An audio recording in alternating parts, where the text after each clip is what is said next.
Welcome to ISRA League's Grand Touring Championship. This is Season 6, Race 13, the Kent Classic 60. I'm Daniel Quaroni, and with me in the announcing booth are Anthony Muniz. Great to be back with you guys again. And Brian Carey. Looking forward to the race. Well, Z1 Simwheel once again bring us another exciting race. This is going to be an extremely exciting one, I think, with such a tight track. Let's see just how exciting, though. Looking at the points, well, let's look at second place here, because I think that's where the action is. Brian Carey, Mark Payne, Chris Dameron Jr., all with a shot at it, depending how the next three races go. Mike Kelly looks like he could inch his way up to fourth, depending. In GT1, again, second place is the action. Don Hunter versus Gilles Moret, and just 2 points separating them. Arnie Jeffries probably too far down to make any significant moves. Timothy Stoll, obviously, I didn't mention, has it wrapped up. Then in GT2, Todd Carver and James Cullen separated by 7 points at the opening of this 13th round. And that is, well, let's see, that's 3 positions plus a leading lap. So again, very, very close. And now we'll have Brian take us through the track map. Okay, I really love this track here, especially driving through the LMP. Lots of crazy corners. The ones I want to focus on here is because they're all going uphill, downhill. Even the straights go uphill and downhill. But between 1 and 2 is Hawthorne Hill. It's going to be a huge problem for the LMPs at this track because there is a massive compression at the bottom of the hill. The cars bottom out hard, and it's been causing a lot of mechanical issues, so watch out for that. Part of my favorite part of the track is starting at 5 Hawthorne Bend, down Westfield to Dingledale Corner through Sterling's Bend. It is up, down, fast. You're going blind corners. Just a fantastic track. I'm going to go out on the limb. Aside from Spa, and say it's probably my favorite track to drive on through the entire season. So it's tight. Going to be lots of action. I'm really looking forward to seeing this thing go. Yeah, I can't wait to get started talking about the race. But first, let's run through the qualifying. And we have David Sirwa starting on pole for LMP with a 1 minute 11 seconds and .414. Then Chris Dameron Jr. just .02 seconds behind him. On the second row, Brian Carey and Carlos Passos. Third row is Jeremy Burris and Anthony Muniz. Fourth is Mike Kelly, John Kuzlin. Fifth is Daniel Quarney and Chuck Chambliss.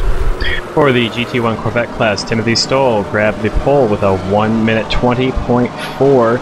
Colin McLean was just behind with a 1 minute 20.7. Ryan Huff, Marty Jeffries, and John Middleton will round out the top 5, with Trevor Hill, Mike Taylor, Stephen Clark, Gilles Moret, Mark Payne, and John Kelly rounding out the rest of the field. And for the Ford GT2 class, we only have 8 entries this race, so no top 10.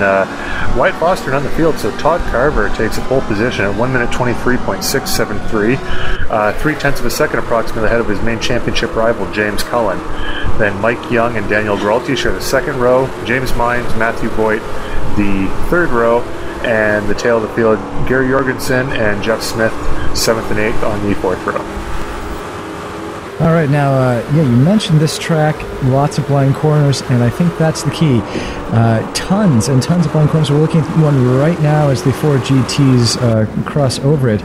You start turning in well before the corner because of the camber that the corners all offer you.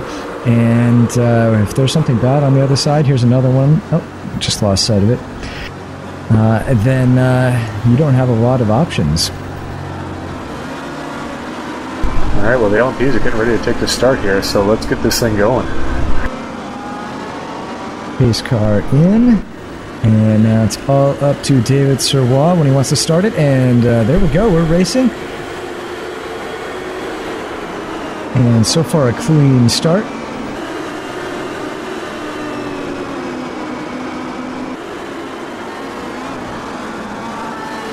It's a pretty tight hairpin there at Druid's corner number 2 on the map, as it looks like Chris Dameron Jr. has taken the lead. A little bit of contact there, but looks like they get out of it all right. Carlos Passos having run at Sirwa because of it, and it looks like he's going to take second position. So Sirwa, the pole sitter, after about 4 corners, is down to 3rd place. It looks like he's... I was going to say it looks like he's fighting back. Colin McLean got a little bit sideways, and now he's currently shown in 6th. Yeah, the Ford GTs gave the Corvettes a lot of space there, so you don't even see them in the picture coming up the Hawthorne Hill towards Hawthorne Bend, turn number 5. There they are. There's the battle there with Todd Carver leading James Cullen, and the Jägermeister car of, I believe, Mike Young is falling behind in 3rd with Daniel Grolty right behind them. So good train to start off this race. And they are really nose to tail. I know it's just the beginning of the race, but encouraging to see such close racing at this point.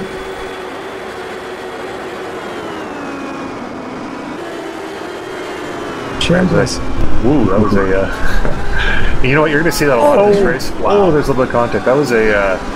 hopefully they got around all right. That was an aggressive pass. I mean, this is a very tough course to pass at, and I have a feeling that Chuck was not necessarily attempting to pass there, but because the braking comes up and you so quickly when you're penning another car, it just might have been the result of missing your braking point ever so slightly, but it looks like they both got out of it, hopefully all right.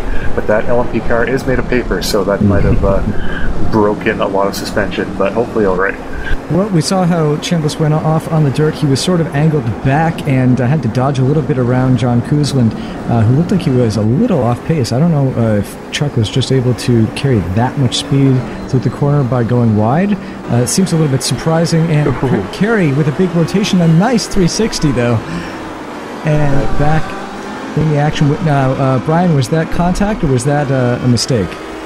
Oh, that was just me. I just wanted to see what the car felt like to go around in a complete circle, but you know, I put a wheel off at the exit of Dingle Dell there, which I hadn't done quite yet in practice. Oh no, that's Daniel Boney. He is upside down. We our commentating crew here are having a lot of action early in the laps here. I don't think he's going to be able to drive away from that one because the wheels are in the air. I'm not a scientist, but I'm pretty sure they're not touching the ground anymore. And in fact, in a moment, we're going to bring out the yellow flag, and that's Mike Taylor getting caught up in that accident. Actually, not in the accident. He also went off and just happened to slide into my car. See, Don Norris also off in the grass. Looks like he has some damage from the front of that car. It could be an unrelated incident, don't know, but looks like a few cars getting caught up with damage. In Daniel's case, heavy damage early in this race. Yeah, well, I mean, I can tell you, for my part of it, it was all my doing. I also caught a wheel off, but unlike Brian, I didn't do the clever 360. Yeah, I actually remember saying on my radio to, well, it was like Denny Sullivan spin to win, so hopefully that's a good omen for me.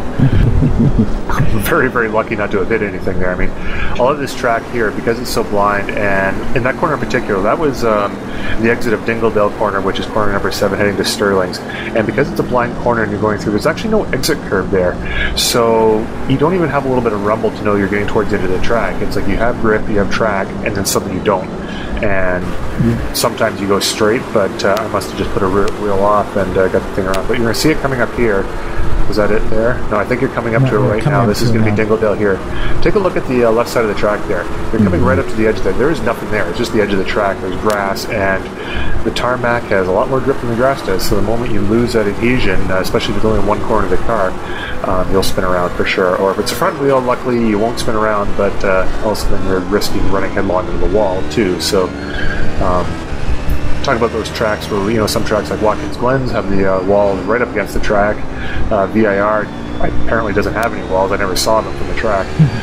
And then this track here has some walls close to the track, but I mean, there is enough runoff that it's more of a, I mean, this track has been running Formula 1 races since at least the 60s. I'll have to check my notes on that, but I mean, its track in this configuration has basically been the same for all those years, so it's really a throwback track, and like I said, I really love running here, but I think we should be going back to green this lap. I didn't catch the notes from the pace control there, but well, we'll know right away as soon as the cars come up to the line if they're going or not. Looks like some of the Corvettes, they're still pretty far back, not stacked up with the rest of the pack, so hopefully they'll catch up to catch the green.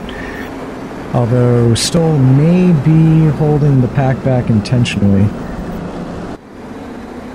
Yeah, it's one of the benefits. One of the problems we have in our series right now, the way the rules are written, is that restarts will be multi-class. And the way the multi-class cars work, the fastest car over a lap is the LMP, but it is not the slowest or the fastest car on a restart. So when you have cars mixed in together on a restart, it becomes very difficult to go, because then cars just start running 2-3 wide. Like, it's inevitable, the speed difference is such. But because this is so early on, the cars are basically grouped by class anyway, so should be no issues on the restart here. Yeah, I think we should see one more lap under the safety cars. This is now when the pits are open, so we'll have one more time round, and then we'll go back to green. As you can see, there are some cars pulling into the pits. Oh, and that's a mistake. John Middleton, I think. I think it was. Yeah, it looked like he was taking that little chicane going into the pits. Looked like he was very close to making contact with one of those Ford GTs. Hopefully he was able to miss him. No, checking my race notes there was contact there. That's kind of an unfortunate situation, seeing everyone else go straight. And I don't know if you needed a challenge going into the pits there, but I mean, it happens, I guess, from time to time. I mean, none of us are perfect, but that was it's a tough way to make contact. That's why you always practice your pit entries before the race to make sure you've got them right. And also noticing the front of the field here, both Carlos Passos, who must have had a spin somewhere, and Chris Dameron Jr., who I know have had, as I was mentioning before, the hill between Paddock Bend and Druids Bend, Hillwood Hill, a lot of compression there, and it looks like Dameron was in the pits with some damage, so he has dropped into the lead, and we have David Sirois, Jeremy Burris has snuck in there, and then Anthony Muniz sitting in third place right now. And even though the clock is showing green, we're still under the yellow flag, obviously.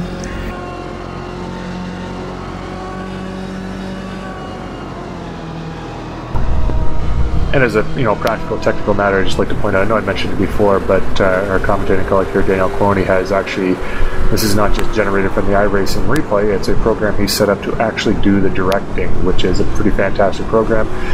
That said, little tiny things like the green flag showing there sometimes crop up, but any cuts to battles, which have been fantastic so far this year, it's not a human specifically controlling each one of those. That's Daniel's work, so a lot of kudos to him for making this possible, actually this whole broadcast possible for the most part. Chuck Chambliss as well for doing a lot of the graphics that you see there. I believe, correct me if I'm wrong, he's responsible for where it says Chris Dameron at the bottom there, and our opening title sequence as well. Yes, that's correct.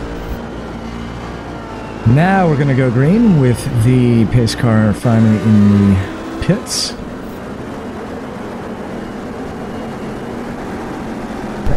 The pace car is in, so the guys are racing up front. We're looking at the restart of the Corvettes here with Trevor Hill and Marty Jeffries battling, and I think there's Ryan Huffs in there as well. And you could see that Stoll had caught up with the back of the LMPs already. And that is a Corvette in the sand trap. Looks like it could be Middleton. Yeah, I don't. It was a green car, and I don't think it was Jill's, and it wasn't Colin. Yep.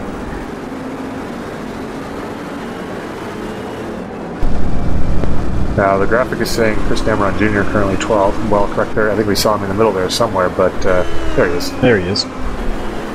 And there's Carlos Passos right ahead of him as they're going underneath. Is that Mike Young? Is that the YAG there? Yep.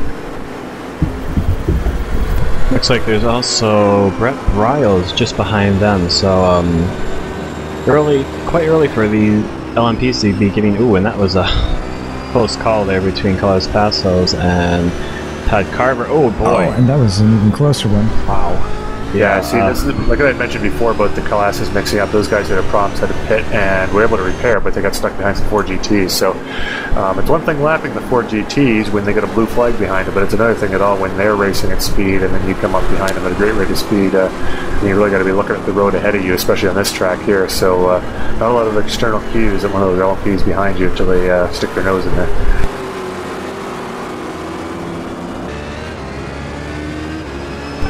We're back with Anthony Muniz here as he's chasing down Jeremy Burris as he runs a little bit wide. Pretty wide actually. Looks like they'll look for. Yep, there's Brian Carey on the inside, and Brian Carey up to third. Burris and Sirois are battling hard up in front. So. And we're back with Dameron, and he has caught up with Carlos Passos after Passos got away in traffic, but traffic slowing him down once again. And you can see how tough they have to battle to get to work their way through on this track.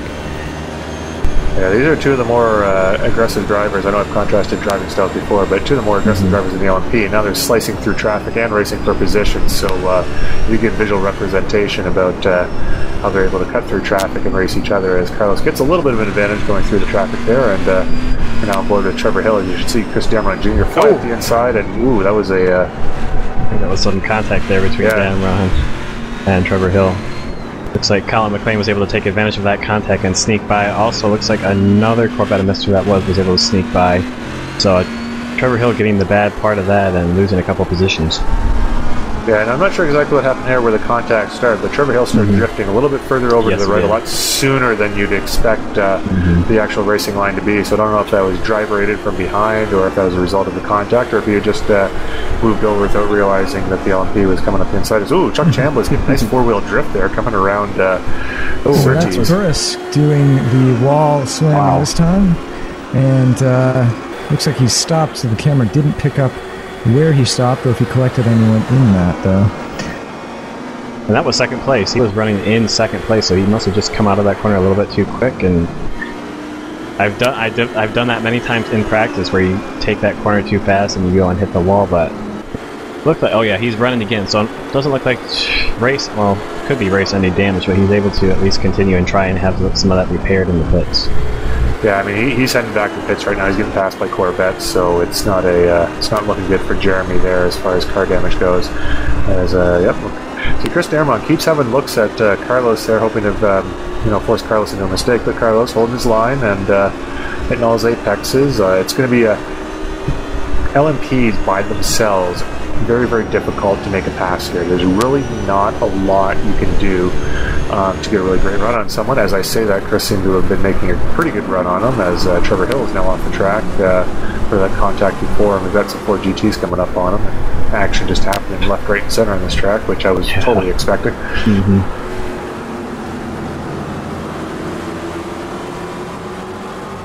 And that is Trevor Hill pulling into the pits, and so obviously he feels that he has some damage that he wants to try and get repaired. Now, if you can get that damage repaired, I know the Corvettes, I think they might even be able to make the whole race on a tank of fuel, but for sure, 45 minutes left, he'll be able to tank up and go the whole way. So if other drivers have to make a pit stop, hopefully it won't cost him. I mean, he's lost a lot of time speed-wise, but if he's able to get the repairs, at least he'll be in a somewhat competitive position when he returns to the track. Yeah, I think 60 minutes is just a little bit over their capacity, so I think this is definitely a one-stopper for the Corvettes, as... I don't know who that was. The Indy course, which is the right at turn 4 there at Surtees. There's McLaren, which basically cuts across from turn 4 to turn 9, and I don't hope there's... So what I'm... The point of that is, I guess, in this race is hopefully there's no wall down there. I think that's pretty much open track, so... do a 3-point turn and come back and do some racing. Well, hopefully we'll get a chance to see some people doing some racing. I've been watching lots of people go off this far in the first 15 minutes. Looks like things may be settling down here for Colin McLean, as it looks like he's going to pull past Marty Jeffries going into one. Yes. Actually, I just saw in the background Chris Damron Jr. Coming hard into the pits there. I think that's to retire the car. Obviously, the damage that he had suffered earlier on had come back again and not able to continue. And here we have Mike Young and Daniel Gralty. They're dicing it up for, at the moment, second place, which is where Daniel Gralty sits at the moment. Todd Carver in first spot, just 3 seconds ahead of them right now, though. There's the other red and white car, Tim McLeish, battling with Jerry Mooresdorf for... That's not Mark Payne. That's Tim McLeish we're running with, Jerry Mooresdorf up ahead. There, I believe, is Mark Payne. Mark Payne, normally an LMP driver, and I think I'm going to say technical error that caused him to join the race in a Corvette, choosing to race there. Actually, no, this is James Cullen, Mike Young, so I don't even know if... Mark Payne is in the race somewhere, but it's not here, and this is not Brian Carey. He is currently running in second, as you can see, up in the LMPs, battling with David Serrois, trying to see if he can't get past.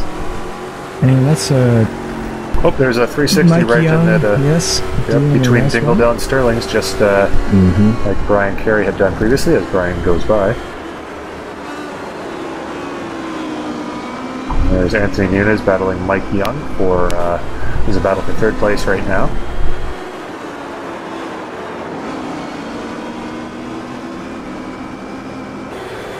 So you can see this is a front straight. You see it's curving all the way and going up and downhill all the way. I mean, they call it the Brabham straightaway, but it's anything but straight in the strictest sense. So again, reason number 32. Well, I think this track is awesome. It's short, you get some good racing, great for multi-class. In the single class, like I was mentioning before, the LMPs, really hard to equal classes to make passes in each other. I think in some of the slower classes, perhaps the Corvettes and the Ford GTs, a little easier, not easy, but with the higher downforce, higher speed cars like the LMP, very difficult to make anything up with another driver unless you're a lot quicker.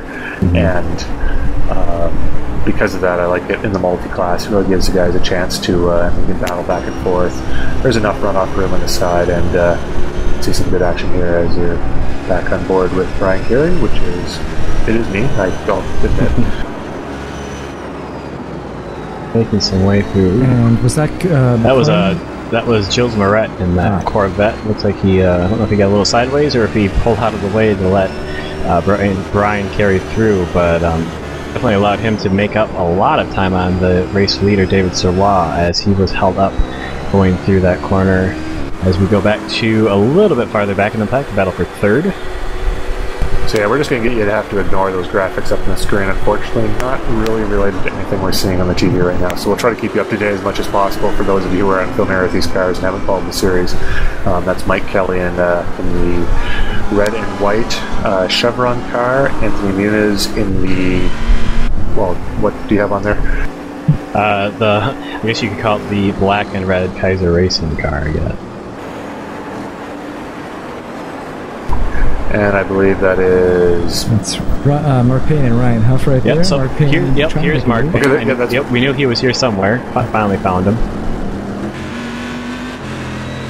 Mark Payne currently battling for the 4th position.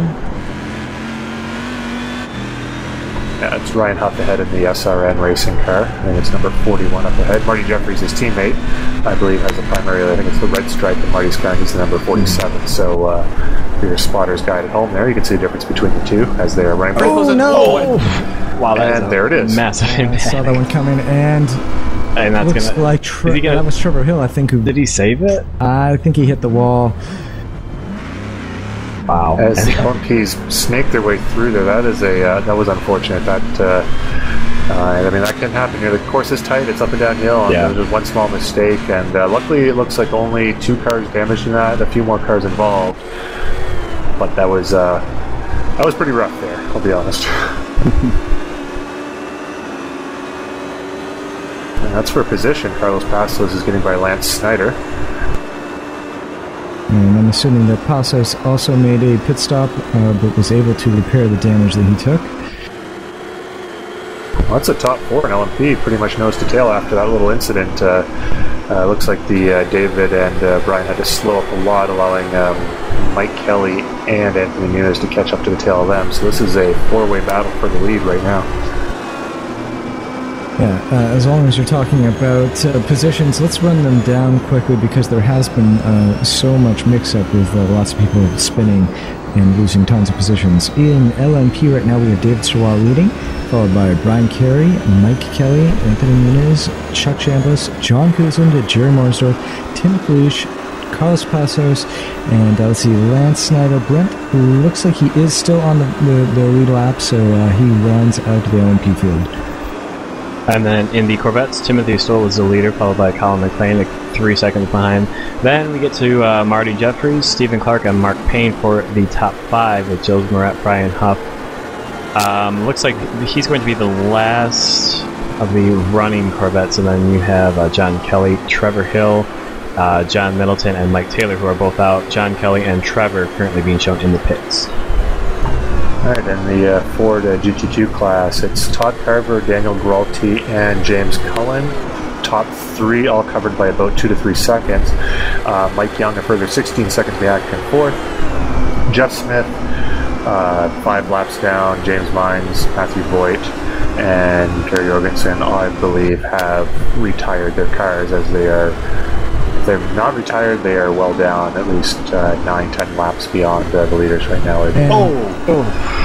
Anthony Nunez, did you take damage? Yeah, I plowed into that wall on the outside. Yeah, that's unfortunate. This is, I think up to this race, this has been the race that I performed the best in, so I was disappointed.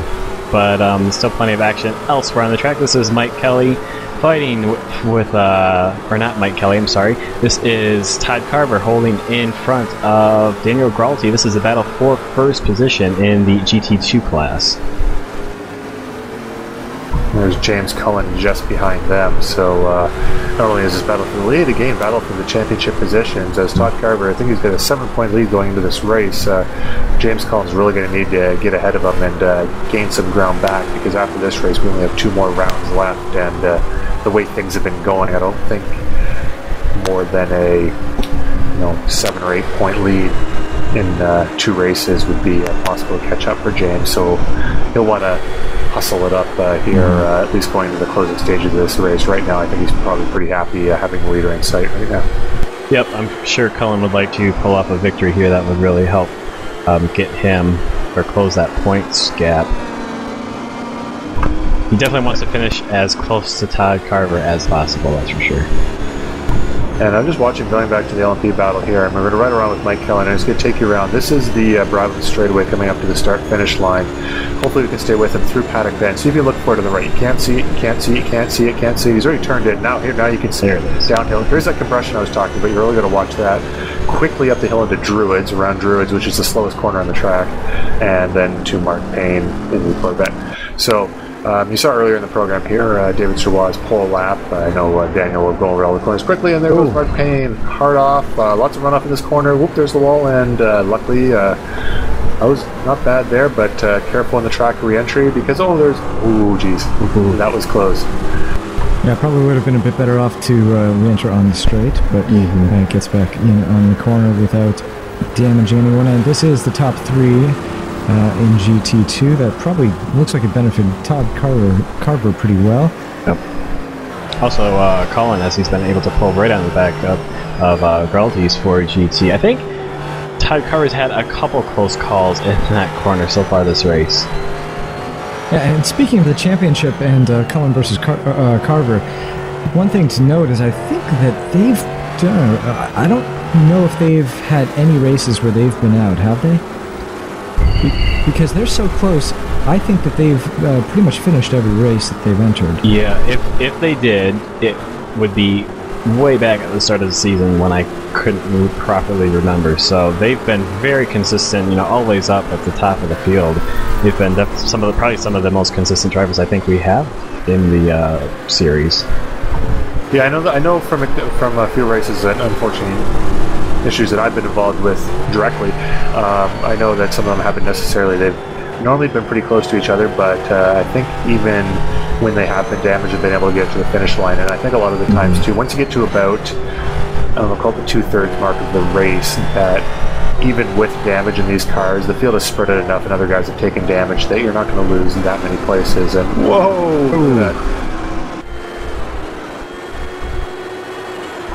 there's a place gone. Yeah, that was a close off there by Brian Carey. Manages to save it without doing a 360 spin this time.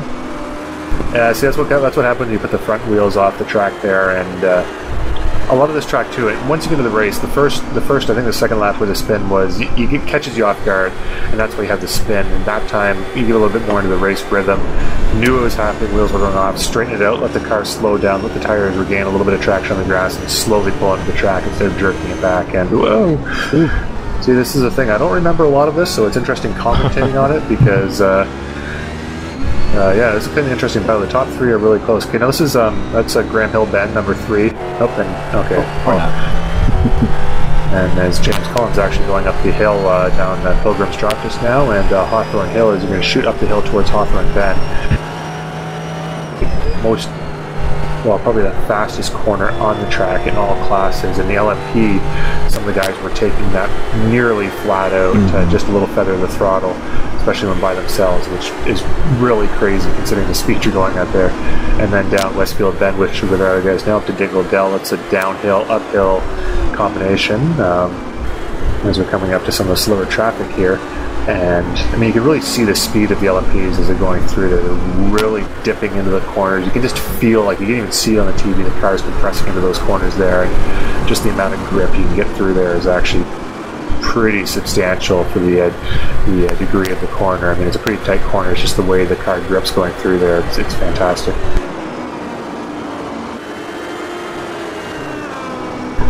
Now, like I said, because we're LMPs, and I believe the aircraft will have to make a pit stop. LMPs being more marginal on fuel. I know we've had a yellow flag, but it's a 60-minute race. We're coming up to the midway point now, so cars can make it to the end on a full tank of gas right now, so start looking for pit stops to begin happening anytime now. It all depends on strategy. Assuming the yellow flag, because you can't count on the yellow flag, assuming there was a yellow flag and you wanted to get to the end, cars maybe starting with a lighter load of fuel, like I said, this lap coming up, we could start seeing some pit stops. Any lap up until probably about 20 minutes left, actually, because of the yellow flag, we could start seeing pit stops. And even though I keep promising, I really don't have a good idea of the Corvette and the Ford GT fuel strategy, because they're so wide open that it literally could be anything and anything. I think they have to make a pit stop here, both classes, but exactly when, because it goes so much longer than the LMPs, it's anyone's guess. You'll know when you see it, just like me. Yeah, for the, I know especially for the Ford GTs. Oh, and this is Mike Kelly pulling into the pits to make his one and only stop. So Mike choosing to take his pit stop now, but I know for the Ford GTs that it was extremely marginal. I know some guys were thinking of trying to make it on one. I know, gosh, I think it was James Cullen who's going to try and make it. Sorry if I'm wrong, James, I'm sorry, but you know, it was so close, and some guys were trying to save fuel and whatnot, and it really adds kind of an interesting, especially with the caution that we had, it really adds interesting strategy dynamic into the GT field. Really doesn't affect the LMPs because they're going to have to make a stop anyways, just because the fuel tank only lasts about 35 minutes. But it'll be interesting to see when the two leaders here, David Zerwa and Brian Carey, will choose to make their pit stops. Okay, and here's the corner. This is Dingle Dell corner where there's been a few incidents already, and come right up to the edge of the track, pretty full speed, going down into Sterling's Bend. I want to call it Moss Corner, but we'll go with Sterling, since Sterling Moss's first name there. And then into Clark Curve. It's another thing I like about the others. We'll get held up pretty badly by Stephen Clark there. Now, it's one thing I do like about this track as well as the names of the corners. You've got Clark Curve, named after Jim Clark, two-time world champion and considered one of the greatest drivers of all time. Brabham Straight, named after Jack Brabham, world champion. Druids Bend, I don't know if any driver named Druids offhand, but Graham Hill Bend, number 3, two-time world champion there. Surtees, first man to win a world championship in 2 and 4 wheels. Hawthorne Bend, I feel bad. I think Mike Hawthorne might have won in 58, but maybe not. I remember he wore a bow tie for the historical racers out there. Westfield Bend, I'm not quite sure. And then you have Sterling Bend, which I'm going to say is named after Sterling Moss, but that could just be someone else, and it could be a coincidence. If not, then I apologize to whoever named these corners and whoever Sterling's is, if it's not Sterling Moss.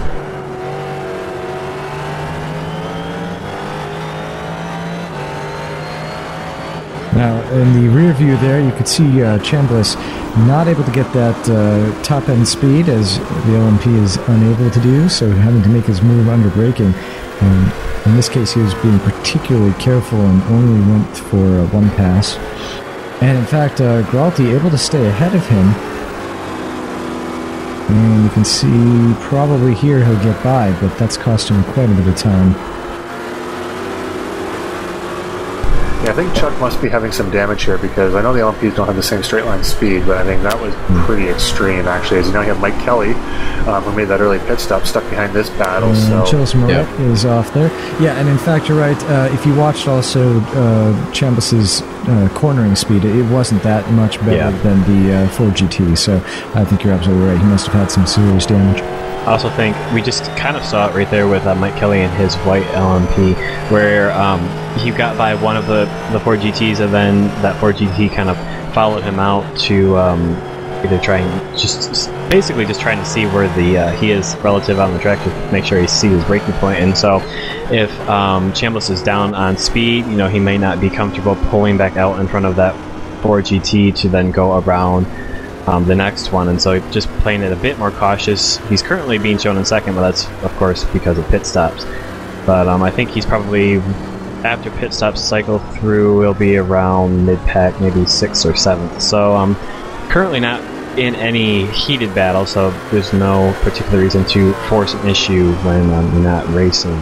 But I'm sure the Ford GT drivers appreciate his extra courtesy.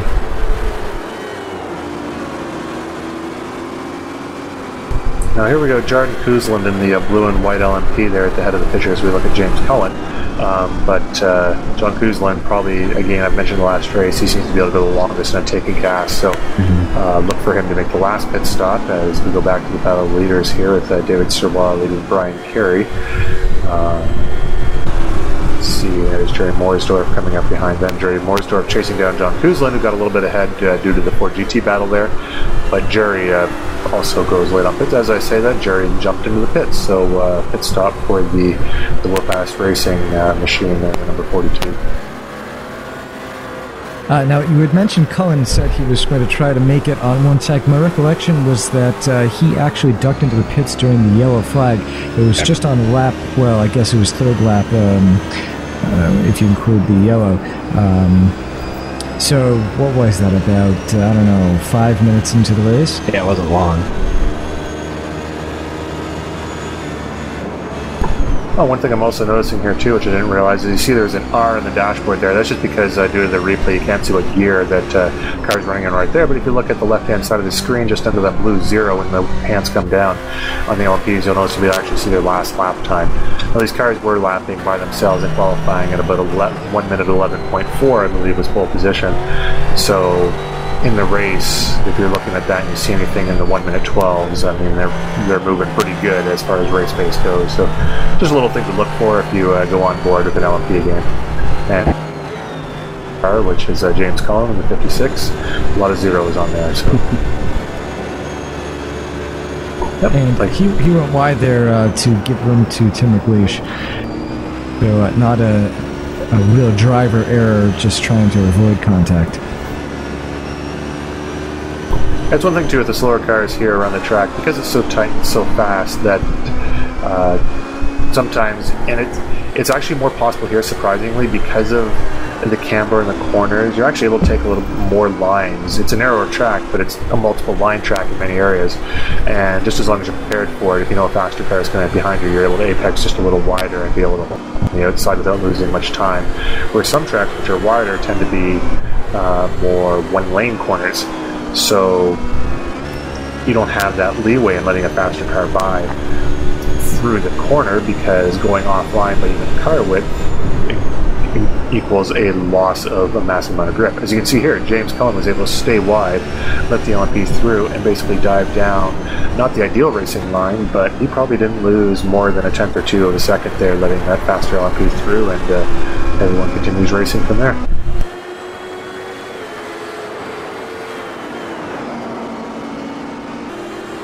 Looks like John Kuzland has been in the pits. He is 51 seconds behind Brian Carey, sitting in third place right now. Mike Kelly, 11 seconds behind him. And we know that Mike Kelly entered, he took his pit stop from the third position, and so he's quite a ways back from, because he entered basically a second behind Brian Carey and David Sirwa. So to see him so far behind the overall LMP leaders, either he's been held up quite often by GT traffic, or he had some sort of spin somewhere. Now, I love that gearbox shot there. You could see Colin McLean in his Corvette behind the LMP there, and how on the straights McLean was keeping up just fine, but through every corner it was just an enormous gap that opened up. Back here on board with James Cullen, and despite, I don't know if he went off there, but despite that wide line, he's still right up there with Daniel Gralti. They are keeping up to Todd Carver though pretty well. Carver 5 seconds ahead, so not quite in the shot, but definitely not out of reach of these guys. And remember, probably going to have to take a pit stop as well, and we'll have to see whether or not James Cullen ends up doing a pit stop. A second pit stop, that would be.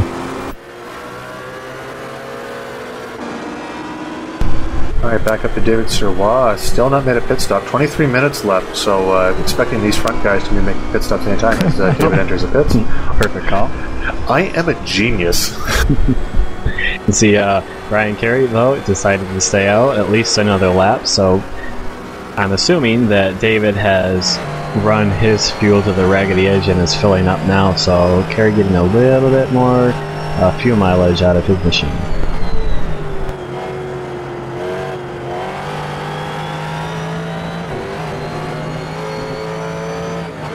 You can see we're on board net right now. Ooh, and James Cullen, I don't know if he missed his braking point there, but did well to avoid hitting the back of Daniel Gralte's Ford GT.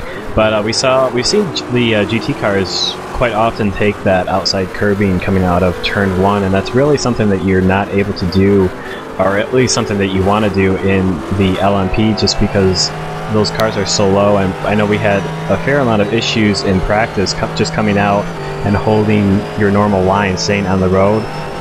Some cars would receive damage to the undercarriage or suspension just going through it because there is so much compression, and you really want to avoid those curbs as much as possible on the LMP just so you don't avoid damage. I think Chris Damron Jr. had an issue with that earlier, and we see that he's retired.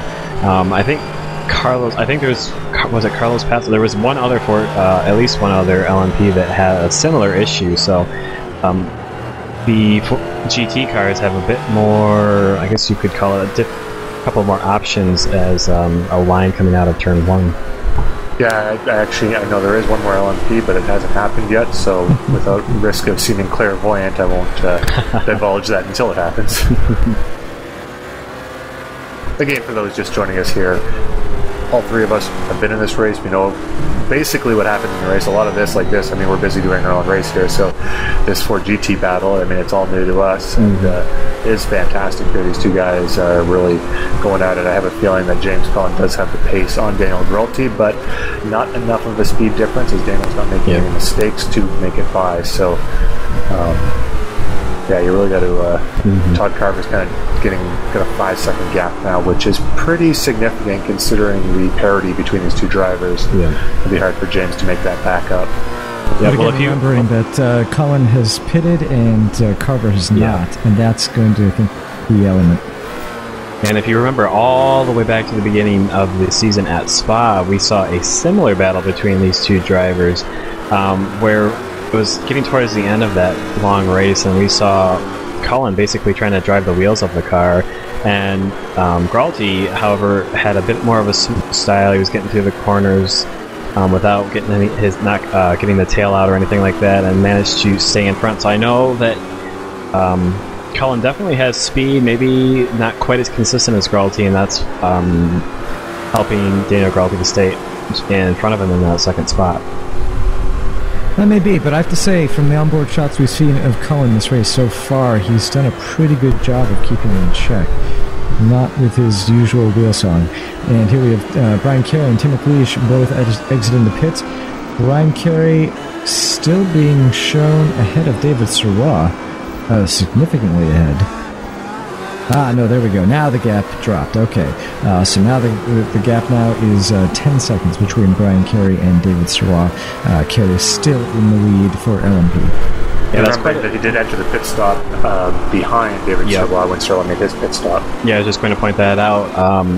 Sirois pitted with a 1-second lead over Carey, and so now after basically all the pit stops have cycled through, Carey comes out with a 10-second lead over Sirois, so that's quite a big margin just through pit stops. I know there's traffic and whatnot plays into that, but that's still quite impressive. Well, it's just now 19 minutes left to go. Brian Carey probably came out of the pits with 19 and a half minutes. He wouldn't have had to take a full tank. Now I'm figuring probably Sirois, obviously, able to carry the same amount of fuel and has to run the same length of the race, so maybe he didn't have to fill it up as much either. But I don't know. I just don't know how to explain that 11-second difference simply through a pit stop. Yeah, I think from going through from both our post-race comments there that David, because of the yellow flag and not figuring it out, had taken a full load of fuel, and I know in that case I did not take a full load of fuel. Kind of took more than I needed, but in the LMP cars, you have 60 kilograms you're able to put in the car, and what that means is that for the pit stop time, count on it taking about, to do 4 tires, during that time you can put in about 30 kilograms of fuel. So any pit stop that you have to take more than that, you're waiting on the fuel, not the tires. So, and also the fuel goes in such a way. Oh, that's Mark Payne. I think he's finally, after having crashed a few times in this race, having not normally driven the Corvette, I think he's finally done. But continuing on that point there, once you get past the 30 kilograms you have to put in, the fuel goes in, and I had figured this out before, but basically for every second it puts in about 3 kilograms or 4 kilograms or something like that. So, I mean, you work so hard during a race to get a second, 2 seconds, whatever it is. Not only do you get a chance, depending on the traffic situation, to put in a bunch of fast laps, but the shorter you're able to make your pit stop, especially in a 60-minute race like that, where you definitely only need 1 pit stop for the LMPs, each second is absolutely critical, and I think it's even more than that. I think it might be just 2 kilograms every second. It's a pretty, you're in the pits for a very long time putting on 60 kilograms, so any seconds you can save and any kilograms you can save putting in the car is huge when it comes down to an overall race time. Now that said, the gap now up to 16 seconds between Kerry and Sirwa. So another 5 seconds, actually 6 seconds opened up there. And that is because, going to my race notes and being able to reveal it now that it's actually happened, David Sirwa has hit that compression there at Halewood Hill and is, well, still able to continue driving, has lost a lot of top speed. That was something that happened to a number of drivers at VIR. Heading down towards Oak Tree Corner, there's a fast left-hander going downhill, and as you hit the downhill, there's a big compression there. In real life, I'm not sure it'd be as much of a problem. iRacing, as fantastic as the simulation is, still has certain errors, and why exactly that error is happening, I know it happens a lot in downhill compression with some cars, not all cars. But from what I can tell from talking to the engineers at iRacing, knowing that the compression, for whatever reason, becomes much more severe there.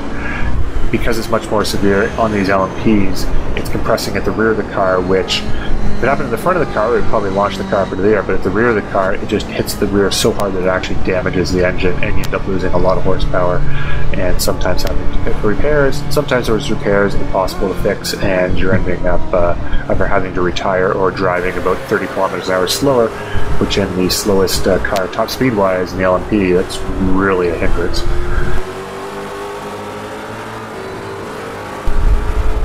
Taking a quick look now back between Gralty and Cullen. I thought I'd just give a heads up that they are still keeping pace with Todd Carver. You just saw him in the shot right up there. There he is. That is Todd Carver up ahead. And that's not Tim Stahl. No. So he's still within reach and still hasn't pitted. So we're looking forward to seeing when that happens. Probably has to happen within the next 10 minutes, I would say. But it could happen any time up to that. If he thinks maybe because of the yellow flag that possibly he could stretch it out, I would expect him to hold out until the very last moment before he pits. This is a pretty cool camera shot here. I believe we're on Timothy Stoll chasing down Colin McLean, basing by the positions here that, Tim, this is a battle for the lead actually in the Corvettes. So that's it. Oh, well, that's a good view as looks like, side by side here, Colin's got a run on Dale Gralty, and the next corner is going to be a right-hander, so he managed to stay side by side going through turn 8, and then and Gralty into the pit, so even if he was able to hold him off, he's in the pits making his final one and only stop. Gralty staying out just long enough, wait till he got past, and it's like, I guess I should pit now. Leaving James a 6-second gap to catch up to his championship rival there in the lead. And just so you know, the 4 GTs right now, there are no other runners besides those top 3, and luckily they're running so close because Mike Young in 4th place is 14 laps behind the leader. I assume not running, as is Jeff Smith, James Vines, Matthew Boyd, and Gary Jorgensen have all stopped scoring, I believe. Yeah, we've had a fair amount of carnage at this track. For the LMPs, Brian Carey's still the leader with David Sirois following 17 seconds behind. And then Mike Kelly, another 9 seconds behind him. So pretty much everything has been decided. Chuck Chambliss still running in the LMP class, but he's 37 seconds off Mike Kelly and over a minute behind Carey. And then Kuzlin is still running but lapped down. So pretty much the battle, the only remaining battle is what we're watching on screen between Colin McLean and Timothy Stoll, and then the battle for the top 3 spots in the GT2 class. Yeah, but right now it's good to see some Corvettes because we haven't seen a lot of Corvette action in this race as far as a true battle. And whoa, there it goes. Yeah, that wow. Contact right there. Yes, it was. Yeah. Well, the real question is whether that got called in and whether Timothy Stoll is going to be having to serve a black flag coming up. So let's watch to see if he enters the pits pretty soon.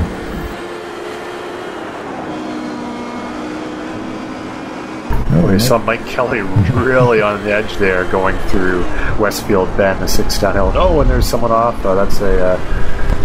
that was a close moment for those guys there. So I think too, a lot of times, especially when you're in an LMP, you can leave yourself a margin. Any car, actually, you can leave yourself a margin and get through the corner in multiple lines, like I mentioned. But because some of those corners are blind, once you commit yourself to a line at full speed, until you get to the exit and get the car straight out, you are... I mean, that's your trajectory. There's nothing you can do about it. So if you go down a blind hill and come across a spinning Corvette or a slow Corvette, I mean, you hold your breath, clench your whatever. I mean, just hope for the best. And I mean, in that case, I got through. But sometimes it doesn't work out that way, as our colleague Anthony Nunes found out in that very corner. Yeah, exactly. Came over the brow, and there was a spinning Corvette coming across it. Yep, I was going to point that out. That's a perfect case in point right there. Yeah, there was nothing I could do. I didn't want to hit Timothy Stoll, but in the process, right here, actually swerving off into the grass, but there's no grip on the grass. So, to avoid one accident, you kind of cause another, and so there's basically nothing you can do. So it's yeah, and this is actually Colin McLean right here. So he's still running, obviously not enough damage to end his race, luckily, but he's a good 9 or 10 seconds off the pace of Timothy Stoll. So we're still waiting to see if there's going to be a black flag issued on against Timothy Stoll for avoidable contact. That could definitely play a big part in the GT1 battle. Yeah, that was just pretty light contact. It was obviously enough to turn Colin around, but he didn't hit anything, and probably the contact itself did nothing in terms of damage. And like we mentioned before about the netcode issue and the latency between the connections there, it's entirely possible just based on, I mean, Timothy Stoll was all over him at that point of the track. Probably in a real-life situation, he wouldn't have got close enough to actually make contact. Maybe he would have, who knows. But sometimes contact like that is exasperated, where in real life, even if they did make contact, there'd be a light bump. They'd both get away with it. But in this case here, Timothy was unfortunately turned around Colin McLean. And then as far as our viewership goes right here, I mean, that was the closest battle on the track. And right now there is no battles to speak of. I'm just looking at our timing and scoring here to see. And yeah, Mike Kelly is coming up on actually David Sirois for second place in the LMP, 4 seconds behind right now, so maybe look out for that in a few minutes. Oh, here we go, and Jerry Morristorff and John Kuzlin, to apologize. They're about 2 seconds behind, and you can see them on the shot here. Go ahead, Dan. That was still going past the pits a second time. The first time did the black flag to be issued yet. By the second time, the admins would have had a minute or a minute and a half to review the incident, so probably not going to see a black flag on Timothy Stoll. Yeah, but after the chaos that happened in the first couple of laps, perhaps it needed a little bit of a rest there, so maybe not quite as sharp in the calls, having been worked so hard in the first 5 laps of this race.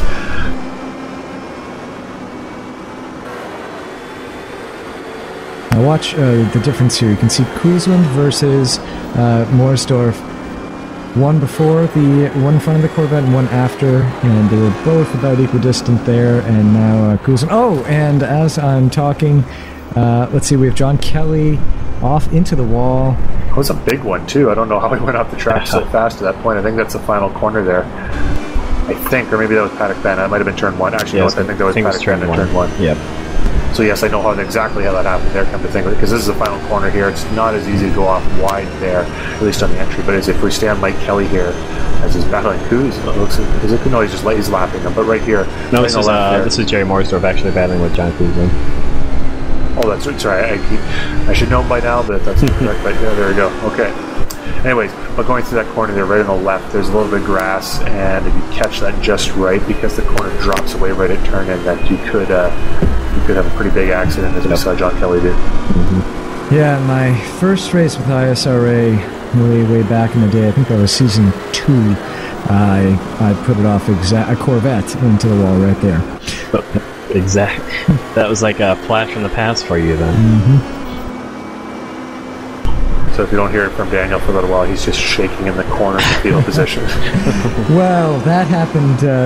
There was back then we were doing the Daytona prototype and Corvette, and a slow Daytona prototype had waved me by, and I kind of wasn't expecting it, and just missed my braking point. I was farther on the inside than I expected, and that was that. This is for second place right here. Remember, David Savoy had taken some damage earlier, allowing Mike Kelly to catch up.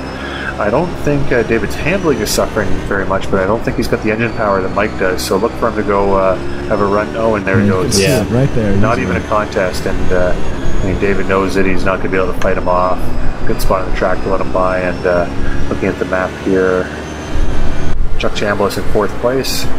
He is 57 seconds behind David Savoy right now with 6 minutes left. I think David Savoy could choose to coast it to the finish line and bring it home if he needed to. And what we just saw on board was Carver in the pits, so Cullen now the leader in Ford GT. And there's Carver now leaving his box, and he'll be exiting the pits in a moment. But he's way, Dan Gralty nowhere in sight there. I didn't see him anywhere on the straightaway, so looks like that's a second place for Todd Carver, pretty much sewn up at least, and maybe, depending on fuel, a chance to run down James Cullen. Yeah, so we're seeing now 25 seconds, the gap between Cullen and Carver. And, you talk about the damage and how it doesn't happen that way in real life, but on the other hand, I kind of like it because there's a lot of other mechanical stuff that we don't have to worry about in the sim, that basically that's what this is simulating. Yeah, sure, maybe a real car wouldn't do exactly that, but plenty of other cars have other mechanical issues that come up, and plenty of times you get a cylinder not firing or whatever to reduce engine power. So this is just our version of that. Yep. Well, if you think to like, yeah, I guess I like that idea, because if you think back to the 12 Hours of Sebring from 2012, the LMP1 muscle milk car was looking at a podium finish against the 3 Audis, which would have been incredible for them. But they had this mechanical problem where something went wrong with the fuel filler spout, and they couldn't get the fuel hose into the car to fill it up right towards the end. And we don't have to deal with anything like that. So I do kind of like how there are these little technical glitches with the iRacing sim that kind of gives us something of that nature, like what happened with the muscle milk car. It kind of adds an extra dynamic to the sim. Yeah, well, I felt I successfully, I spent a lot of time testing here to try to cure that as much as possible. I'm going to have to disagree with my colleagues there. I don't like it as much. I like the idea of there being certain damage that you experience in real life, but sometimes it's one of those things where if you don't understand the problem necessarily, because it's not that the car is just too low and it's bottoming super hard. It's the way it's bottoming. Because it bottoms in a lot of other places and a lot of other tracks. It's just this particular compression, and the same one on the VIR. There might be a handful of other tracks too that have a similar situation. Sometimes it's hard to predict. And one of those things that iRacing will address, and eventually, like my colleagues were saying, and hopefully so, actual mechanical wear, mechanical issues, things like brake fade, engine wearing from revving it too high, true calculated fuel mileage, because that fuel mileage is a thing that's not modeled 100% on here. It's modeled all right, but there are some issues with that, especially when we're trying to save fuel and things of that nature. So you play with what you're given, and you race with what you're given, and in iRacing, that's just at Brands Hatch. That's one of the things you're given with, so we make the best of it, and hopefully I made the best of it here, because I spent a lot of time in testing trying to get that car off the ground. I'm pretty sure if it was in real life, I would have gone through probably about a dozen engines. They grenaded a lot of them, trying to figure out where the line was on that. Well, let me clarify. I don't like that we get damage from that because, like you said, it can cause a lot of headaches. But I do like that there is something that causes problems for us that we have to try and figure out, which is kind of mirrored in real life racing where they have technical issues with, electronics or things of that nature. Yeah, and I don't even know that I like it. I mean, one of the nice things about doing this is that you don't have to worry about all those stupid things ruining a race. But I guess I figured if it's going to happen, let's look at it this way. It happens in real life. Yeah. It's not even necessarily a wear issue, just some stupid component goes bad and you never saw it coming. Gears stop selecting. Whoops, can't get it out of third. So I figure it's not nice. I don't like it. Certainly I like this to be a battle of racers because we don't have engineers.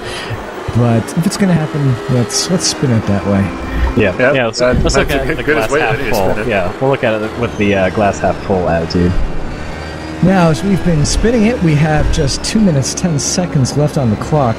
And I think it's pretty safe to say that unless someone puts another car into the wall, we've got our finishers pretty much locked down. Won't you feel bad if someone does put another car into the wall? Balance occurs. Brian's done it to many people. Don't say anything yet. I'm keeping my mouth shut this time. I've done it like 3 times in a row now. So, again, I always quote, I'm a big fan of Murray Walker. Murray Walker is famous for that. But, I mean, that's not exactly how I'd want to emulate Murray there. Well, hopefully everyone is just cruising to the finish at this point. I mean, I guess you could call this a battle here between John Kuzlin and Jerry Morsdorf, 1 second gapping them. So probably the closest thing to a battle we've got it on track. But in LMP right now, we have Brian Carey leading and Mike Kelly, David Sawad, Chuck Chambliss, John Kuzlin to Jerry Morsdorf. Tim McLeish is actually, so I should say that from Chuck Chambliss down, they're all 1 lap down from the leaders. So yes, Tim McLeish, Lance Snyder, and it looks like Brent Riles is still in the race, though he's 2 laps down. And then for the, it looks like we have the white flag out right now, and we're riding on board with Jerry Morsdorf. I think he's probably just cruising, like you said, but I'll quickly run down the remaining, or the last running Corvettes, and we have Timothy Stoll as the leader, Colin McLean. Second, Marty Jeffries in third. Stephen Clark is still running, and then Jules Moret being shown. He's 2 laps down. He's still running. He's still running, yep. And then you get to John Kelly, who is currently out of the race. So still some Corvettes left on track. Yeah, we got James Cullen still 22 seconds ahead of Todd Carver for first place in the 4GT, with Daniel Gralty, the only remaining running, about 12 seconds behind Todd Carver. So with such a short period of, unless James runs out of fuel right now, which there he goes, I probably just did it for him. He should be able to coast it across the line here, because it should be all downhill from here, hopefully anyways, on the way he is on the track. Yeah, and that's the big gamble, and I think that's the one remaining story that we've got to go on. Will James make it across the finish line? And if so, what a brilliant move that he made to take that opportunity in the second lap yellow full course caution period. And looks like we have Timothy Stoll across the line. And we should have Brian Carey showing up on the board in a moment. Yeah, I'm pretty sure he's just cruising along. He's got 24 seconds. No, I'm pretty sure I would have finished by now. Rather, he's probably crossed the line, yeah. Sometimes the display is a little bit late to update. Yeah, I think the same coding that put the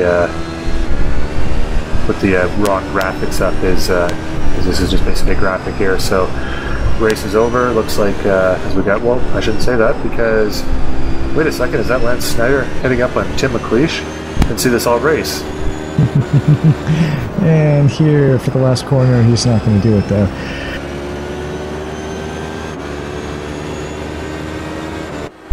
So the big news, James Cullen did make it across and takes the win in GT2. That's huge for his championship push right there. He really needed that one. I think that brings it down to... well, we're going to see in just a second. Should be a 5-point difference.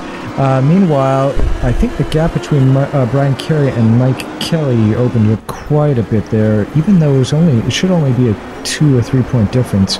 I don't remember it being that far apart, although Mike Kelly jumping over Mark Payne, so Mike Kelly now in the second spot.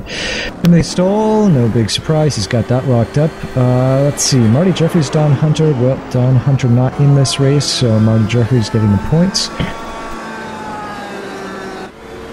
And there we are, 5 points. It's now separating Todd Carter and James Cullen. So they had pointed previously to me that I probably made a mistake in the scoring, and they were right. I wasn't counting, or I wasn't dropping the 2 drop leagues. So what we have here in ISRA is 2 of the races from this season, and just the points will not count. So everyone's basically allowed to have a real life and go off and do something and miss a couple races. So now that I'm counting those drop leagues correctly, 5 points separating. 2 races left in the season. Watkins Glen, the Cup configuration this time, coming up on April 2nd. Well, we did that race on Monday, and we'll have the broadcast up for you as soon as we can get it out. Real exciting one there, I think. And then Road Atlanta, the Petit Le Mans for us, and that is going to be a 2-hour race, our season finale. I'm really looking for that Road Atlanta race, and quick self-promotion plug there. I mean, got a pretty big lead, but that was my first ever league simulation win in the LMP, so I was pretty pumped about that. I was hoping to see my donuts because I'd been making fun of Timothy Stoll here, as you can see on the screen, and Don Hunter before, and I had to go in the grass because the LMP was nowhere near the torque. I felt I had kept a nice tight circle on my victory donuts there, and we didn't get to see him. That's alright, no problem there, but hopefully I'll get a chance to do that in a few more races, as well as Timothy Stoll here victory lapping the Corvette. I guess he should have come into the pits by now, but just milking the cameras, I guess. Classic Stoll. Yeah, congratulations on that win. That was a big one. Obviously, well done. Some people took some damage, but that's just how it goes. That's sometimes how you get the win. Yeah, like I was saying in the broadcast, it took a lot of time to make sure that the car did not just self-destruct going down that hill, and I think I may have just figured it out about half an hour before the race, so I was very lucky there not to do that. Unfortunately, my colleague Anthony Muniz got wiped out of the race, and my colleague Daniel Corney ended up on his head. Yeah, he just went for a little roller coaster ride, and it was just, I don't know, we wanted more of a challenge. And 4 wheels, anyone could drive on 4 wheels. I want to drive on my roll hoop, and then realized you couldn't do that. Oh, we're gonna see some donuts. Finishing up, yeah, hopefully either that or he's taking a very strange line. Yep, there we go. Okay, just for future reference, guys, when you're doing this or whatever, bring the car to a stop, a little bit of brake. See, he came off the track there. That's Tim, come on, buddy. You bring the car to a stop, a little bit of front brake, rev the car up, drop the clutch, and turn the wheel. I mean, it's a donut. It's not... These guys, I mean, they've won races. Tim's killing the championship here, and he can't even spin the car in a circle. Maybe that's why he's won the championship, because even when he tries, he can't spin the car. That certainly explains it. Well, thanks, as always, to our sponsors, Z1, SimWheel, and, of course, the admins here at ISRA. And, of course, a big thank you to my co-announcers, Brian Carey and Anthony Muniz. Quickly want to give you an opportunity to say goodnight. So, Brian? Well, good night, everyone. Look for that race. We've got 2 more races left, and I'm really looking forward to them. And Anthony? Yep, thanks for having us, and hope you enjoyed the race. It was a great one. So as always, if you want to join us for racing, and we'd love to have you join, just go to ISRAleague.com, and for more information about Z1 SimWheel, check out z1simwheel.com. And I might as well, as long as we're self-promoting, say that if you'd like to watch me race live from the in-cockpit view, just go to twitch.tv/simracingdan. He promises not to end the race on his roof this time. I will try my hardest. That's it for us. Thank you, and good night.